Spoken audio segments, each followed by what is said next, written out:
દરેકને જય દીપોમાં જય માતાજી। મિત્રો આપ સૌને નમ્ર વિનંતી કે આ ચેનલને સબસ્ક્રાઇબ કરો, શેર કરો, લાઈક કરો। જય દીપોમાં। 34 કરોડ 50 લાખનો ટેક્સ ભર્યો તો હિસાબ તો જોશે। આખો વિડીયો જોતા પહેલા મિત્રો હાલ કીર્તિ પટેલનો 31 તારીખ રાતનો લાઈવનો વિડીયો સોશિયલ મીડિયામાં ખૂબ જ વાયરલ થઈ રહ્યો છે અને ચર્ચાનો વિષય પણ બની ગયો છે મિત્રો। અને આ વિડીયોમાં કીર્તિ પટેલ ખજૂરભાઈ જોડે અત્યાર સુધી આવેલ તમામ દાનનો હિસાબ માંગી રહ્યા છે અને ખજૂરભાઈને 34 કરોડ 55 લાખ રૂપિયાનું ફંડ આપવામાં આવ્યું છે તેવું કીર્તિ પટેલ તેમના મોઢે વિડીયોમાં બોલી રહ્યા છે।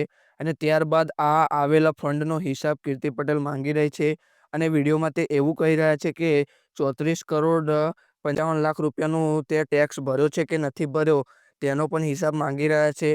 અને ત્યારબાદ આ વિવાદમાં સૌથી મોટો ખુલાસો કીર્તિ પટેલે વિડીયોમાં કરવામાં આવ્યો છે અને આ વિવાદમાં તમારું શું મંતવ્ય છે તે તમે કોમેન્ટમાં જણાવો અને વિડીયોને લાઇક કરો, શેર કરો અને ચેનલને સબસ્ક્રાઇબ કરવાનું ભૂલતા નહીં મિત્રો।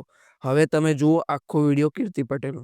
આ માણસે આટલું બધું એને પટેલોએ દાન આપ્યું તો એને કહેવામાં વાંધો શું છે? હે, વિસનગર જોડે વસઈનું ડાભલા ગામ,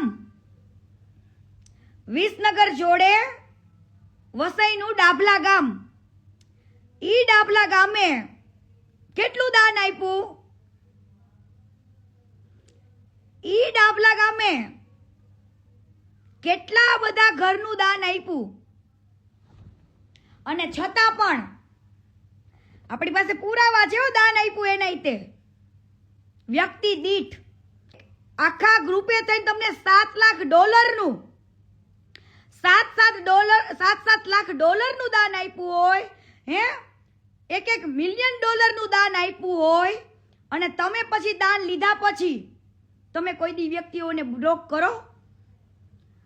તમે એ લોકોને બ્લોક કરી દો? નો કરે કોઈ। જે માણસે મોટું મન રાખીને મોટા દિલ રાખીને આટલું બધું ફંડ આપ્યું હોય છેલ્લે તમે એમને શું આપ્યું? ફંડ લઈને બ્લોક કરી દીધા, સંબંધ કટ। વાહ ભાઈ વાહ! તો આ તો એ જ થયું, તમે ફંડ લેવા બારામાં તમે સંબંધ રાખ્યા હતા।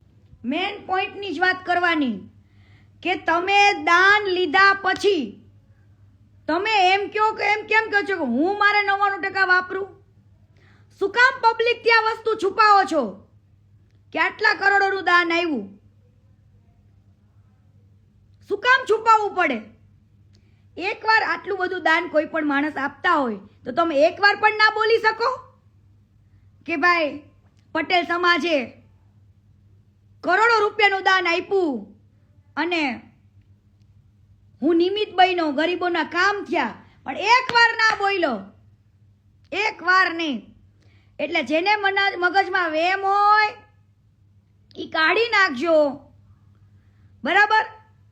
પુરાવા છે, બધું રેડી થઈ ગયું છે અને જે વસ્તુ કરવાની છે ને એ જાહેરમાં કહીને કઈ મતલબ નથી। ભંગારભાઈએ 345 ઘર બનાવ્યા, માની લઈએ હાલો, તો 345 ઘરનો ટેક્સ ભર્યો તો 34 કરોડ 50 લાખનો તમે ટેક્સ ભર્યો તો ઈ ટેક્સ ભર્યા પછી તમે આટલી બધું વાપરી શકો તો તમારી પાસે એટલા રૂપિયા કેસ આવ્યા ક્યાંથી? એટલા બધા રૂપિયા તમારી પાસે કેસ આવ્યા ક્યાંથી? છે એનો જવાબ તો જ્યાંથી કેસ આવ્યા હોય ને એના વખાણ કરવા જોઈએ, એનું બોલવું જોઈએ। તમે ક્યાં પૈસા વાપરા ને એ હકદાર છે હિસાબ માંગવા માટે અને હિસાબ માંગશે અને હિસાબ રેડી રાખજો હવે। અને હિસાબ તો જોશે ને જોશે। શું હિસાબ તો જોશે?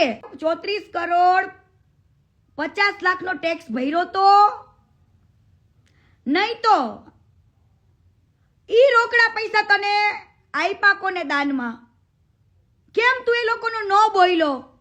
મારો સવાલ જ ઈ છે